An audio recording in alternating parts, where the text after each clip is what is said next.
What a day to have you. I mean, given everything that's happened in the last 24 hours, I couldn't be more thrilled to speak to you. What exactly happened yesterday? Was there a flash crash, and what prompted it? Yeah, we saw up 20%, crash across many assets. It's kind of funny how correlated the crypto markets are to Tesla stock these days. But all of the cryptocurrency markets are disconnected. They are not centralized. There's not a monopoly in the way that there is for traditional equities, for example. So you've got to watch kind of many markets all at the same time. There are many different venues trading the same assets. And we saw across the board 20% price depression on many assets, and some assets even further than that on some venues, which may have offered margin trading, for example, which may have caused liquidations. So, Jesse, do you think the flash, can you characterize it as a flash crash in Ether yesterday? And again, is that tied to Tesla, or is there something else underlying it? Probably not tied to Tesla, but you never know what moves these markets. They can move, based on news, on whatever the meme of the day is.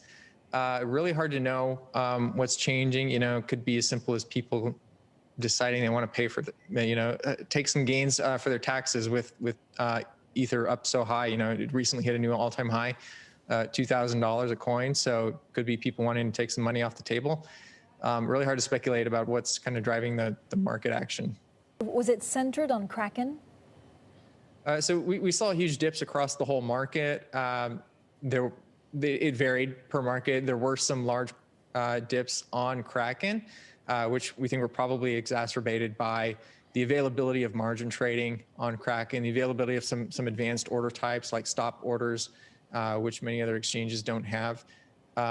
So we're not really sure yet why. We're in the process of investigating this, why the volume was greater on Kraken, or why there was more sell pressure on Kraken relative to its peers. You never really know. It can, as you said, it could be a single whale just decided to dump his life savings, on Kraken.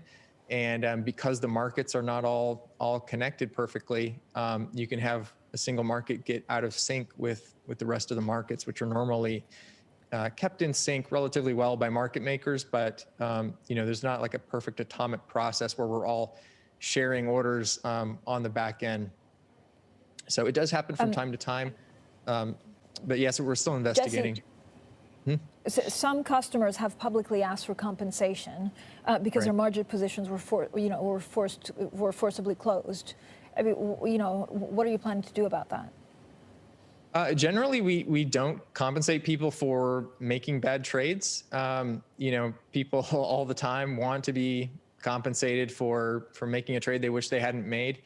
I wish I made a lot of trades. I sold a lot of Bitcoin early. I wish I had held on to it. That's a bad trade. I wish I wouldn't have made. I wish someone would compensate me for that. But generally, we don't roll back trades. That's something that is really kind of taboo in the crypto space. Settlement finality is very important, I think, to the credibility of an exchange. So we would not roll back trades except in a most extreme circumstance where maybe there actually was a trading engine malfunction. In this case, there doesn't seem to be any evidence of any trading engine malfunction. It seems like trades processed accurately. And, that a lot of sell pressure just drove the price down, and people who were long got squeezed. And, from our perspective, that is perfectly predictable. It was within, normal market operations. Whether we want to help those people out, come out of pocket to help them because they didn't understand what they were doing, I think that's another question. We may end up doing something for these people. Again, we're looking into it, but generally we don't cover losses for bad trades.